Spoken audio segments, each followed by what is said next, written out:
পাপ কোনোদিন বাপকেও ছাড়ে না। দুলাভাই মিলন শ্বশুরবাড়িতে থাকেন ঘরজামাই হিসাবে। রিনা ছোট শালিকা, তার স্বামী একজন স্কুল শিক্ষক। অল্প বেতনে চাকরি করলেও তারা সুখে আছে। বড় দুলাভাই মিলন, তাদের ইনকাম গরিবী চলাফেরা, তাই উপহাস করে সবসময় এবং নিজের বাহাদুরির দম্ভ ফাঁকাফাঁকি করে সবসময়। দুলাভাইয়ের ফাঁকাফাঁকিতে অতিষ্ঠ। ঘুম থেকে সকালে উঠে নাস্তার টেবিলে বসে দুলাভাই মিলন স্ত্রী মিনাকে বলল, শোনো মিনা, আজকে আমি ত্রাণ ও দুর্যোগ মন্ত্রণালয়ের মন্ত্রী মহোদয়ের সাথে হেলিকপ্টারে করে একটু বন্যা দুর্গত এলাকা পরিদর্শনে যাব। আগে আমার জন্য খাবার নিয়ে এসো, আর এখানে যদি তোমাদের কোনো আত্মীয় স্বজন থাকে বলো, ওদের জন্য একটা বাজেট করিয়ে দিব মন্ত্রী মহোদয়কে বলে। স্ত্রী মিনা বলল, এত গুরুত্বপূর্ণ কাজে বের হবে আমাকে আগে বলবে না? আচ্ছা, আমি তাড়াতাড়ি তোমার খাবারটা রেডি করে দেই। শালিকা রিনা এসব বাটপারি কথা বিশ্বাস করে না। রিনা বলল, দুলাভাই, আপনার এসব বাটপারি বাদ যাবে না কোনোদিন। দুলাভাই মিলন বলল, সুন্দরী শালিকা আমার, বুঝবা বুঝবা, যেদিন দুলাভাইকে নিতে আমেরিকার প্রেসিডেন্ট এসে তোমাদের দরজায় দাঁড়িয়ে থাকবে সেদিন শুধু আফসোস করবা, কাছে পেয়েও হীরামানিক চিননি। বউ মিনা বলল, শোন রিনা, তুই আমার স্বামীর উন্নতি সহ্য করতে পারিস না, তাই এমন কথা বলছিস। শালি এবার বলল, আপু দেখবি তোর হাজবেন্ড একদিন আমাদের সবার মান সম্মান ডুবিয়ে দিবে এসব বাটপারি করতে করতে। দুলাভাই বলল, মিনা বাদ দাও, ও কি করে বুঝবে আমি কে? আচ্ছা, কারো কাছে 200-300 টাকা ভাঙতি আছে কিনা দেখো, পথে ঘাটে আবার ভিখারি টিকারি পড়লে দিতে হয়। শালিকা রিনা শুনে বলল, আপু এবার বুঝে নে কোন ক্যাটাগরির বাটপার। মিনা বলল, শোন রিনা, খুচরা টাকা সবসময় পকেটে থাকে না, তাই।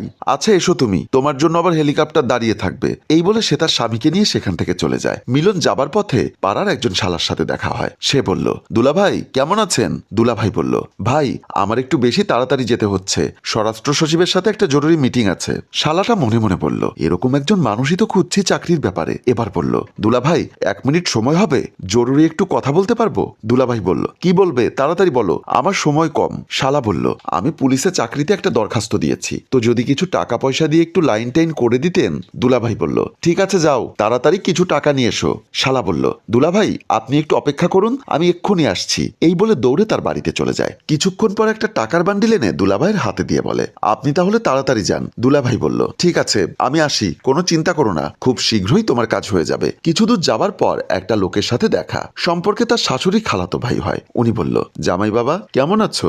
অনেকদিন দেখি না তোমাকে, কেমন আছো, কোথায় যাচ্ছ? জামাই বলল, আমার শ্বশুরাব্বার ব্যাংকের ম্যানেজমেন্টের সাথে একটা বোর্ড মিটিং আছে, ওখানে আমাকে প্রধান অতিথি করা হয়েছে, তাই একটু তাড়াতাড়ি যাচ্ছি। এই কথা শুনে ওই লোকটা মনে মনে বলে, আমার লোনটা অনেকদিন হলো আটকে আছে, ভাগ্য গুণে আজকে মিনার জামাইকে পেলাম। তখন বলল, জামাই বাবা আমার একটা লোন অনেকদিন পর্যন্ত ব্যাংকে আটকে আছে, কিছু টাকা পয়সা দিয়ে যদি 2-1 মাসের মধ্যে স্যাংশন করানো যেত। জামাই বলল, মামা আপনি আমাকে লজ্জায় ফেলে দিলেন, আচ্ছা যান তাড়াতাড়ি টাকা নিয়ে আসুন। ওই লোকটা বলল, তাহলে বাবা তুমি আমার সাথে এসো। এই বলে জামাইকে নিয়ে তার গেটের ভেতর ঢুকে গেল। কিছুক্ষণ পর তারা দুজন বের হয়ে আসলো, মিলনের হাতে টাকার বান্ডিল। এবার বলল, যাও বাবা তাড়াতাড়ি গিয়ে কাজগুলো সেরে নাও। জামাই বলল, কোনো টেনশন করবেন না মামা, আমি 2-1 দিনের মধ্যে আপনার সমস্যার সমাধান করে দিব, তাহলে আমি আসি। এই বলে রওনা দিল। কিছু দূর যাবার পর মনে মনে বলল, আজকের ইনকামটা ভালোই হয়েছে, বউয়ের জন্য শপিং করে বাসায় যাব, আমার শালি রিনাকে বুঝিয়ে দিব কেমন ফকিন্নির সংসার করছে সে, যত সব গরিব মিসকিনের কাজ কারবার। কিছু দূর এগিয়ে যেতেই দেখে এক ভিখারিনী হাতে ভিক্ষার থালা নিয়ে লাঠিতে ভর দিয়ে সামনের দিকে আসছে। কাছে গিয়ে দেখে তার পাড়ার একজন মহিলা, যার কাছ থেকে ছেলেকে বিদেশে নিবে বলে 1 লক্ষ টাকা মেরে দিয়েছে। তাকে দেখে ভিখারিনী বলল, তুমি আমার ছেলেকে বিদেশে নেবার কথা বলে 3 লক্ষ টাকা মেরে পালিয়েছ, আজকে অনেকদিন পর তোমাকে পেয়েছি, আমাদের টাকা না দিয়ে যেতে পারবে না। এবার চালাকি করে বলল, চাচি কি বলছো, আমি তোমার ছেলের মতো, এক পাড়া এক ঘর, আমি কি পালিয়ে যেতে পারি?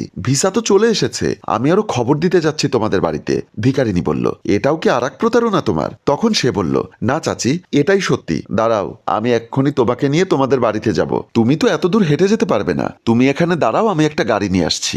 এই বলে ভিখারিনীকে আবারও মিথ্যাশ্বাস দিয়ে পালিয়ে গেল। রাতে ঘরে ফিরল দুলাভাই, নতুন কাপড় চোপড়, ব্যাগ ভরা বাজার, হাতে যেন ভার সইছে না। স্ত্রী মিনা খুশিতে নাচানাচি করছে। মিলন বলল, তুমি নাচলে হবে, ডাকো তোমার বোন আর ভগ্নিপতিকে, ডেকে দেখাও আমি কত টাকা ইনকাম করি। মিনা বোন রিনাকে ডেকে বলছে, রিনা দেখে যা তো দুলাভাই হাজার হাজার টাকা শপিং করে এনেছে।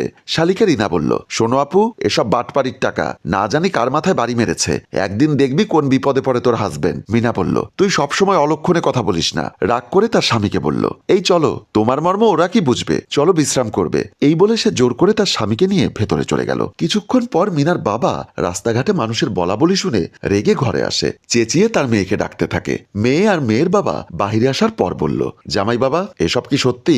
পাড়ার মানুষ যে বলা বলি করছে তুমি নাকি অনেক মানুষের কাছ থেকে বিভিন্ন কাজ করিয়ে দেবার কথা বলে টাকা পয়সা নিয়েছো।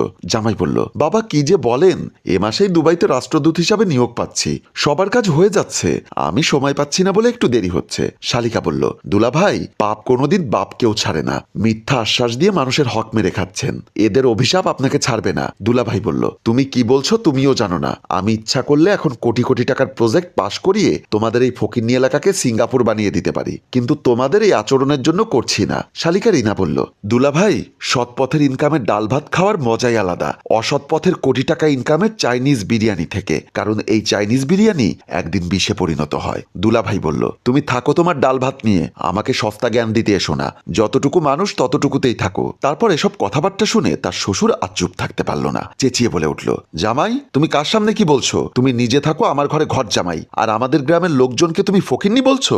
আমি এক্ষুনি থানায় ফোন দিয়ে পুলিশকে ডেকে আনছি, ওরাই তোমার তদন্ত করে দেখবে তাদের কাছে যে অভিযোগ গেছে সেটা সত্য নাকি মিথ্যা। ঠিক তখনই তাদের ঘরে একজন পুলিশ অফিসার প্রবেশ করলো এবং বলল, চৌধুরী সাহেব, আমি আপনার সম্মান রক্ষার্থে ফোর্স নিয়ে আপনার বাসায় প্রবেশ করলাম না, গ্রামবাসীর সাথে বাটপারি করার অভিযোগে আপনার বড় মেয়ের জামাইকে আমি অ্যারেস্ট করতে এসেছি। You are under arrest. এই বলে মিলনকে জাপটে ধরে ফেললো। এবার শালিকা বলল, দুলাভাই, বলেছিলাম না পাপ কোনোদিন বাপকেও ছাড়ে না, সৎ পথের ইনকামের ডাল ভাত খেলেও মজা। বলেছিলাম না আপু, তোকেও বলেছিলাম এই বাটপার মানুষটা একদিন আমাদের সবার মান সম্মান ডুবিয়ে দিবে। আজকে দেখ। দুলাভাই কেঁদে কেঁদে কান ধরে বলল, রিনা, আমি লজ্জিত এবং দুঃখিত। তোমরা সবাই ঠিকই বলেছিলে, অন্যের হক মেরে খাওয়ার ফল এতটাই ভয়াবহ হবে আগে বুঝিনি। স্ত্রী বলল, আমি স্বামীকে বিশ্বাস করেছি, যদি জানতাম এগুলো সব ফ্রড, অন্যায়ের টাকা, তাহলে আমি আমার স্বামীকে কোনোদিন অন্যায় পথে যেতে দিতাম না। আমি মোটা কাপড়ে ডাল ভাত খেয়ে সুখী থাকতাম। শ্বশুর বলল, জামাই বাবা, আজকে তোমার অসৎকর্মের জন্য আমাদের মান সম্মান লাটে উঠেছে,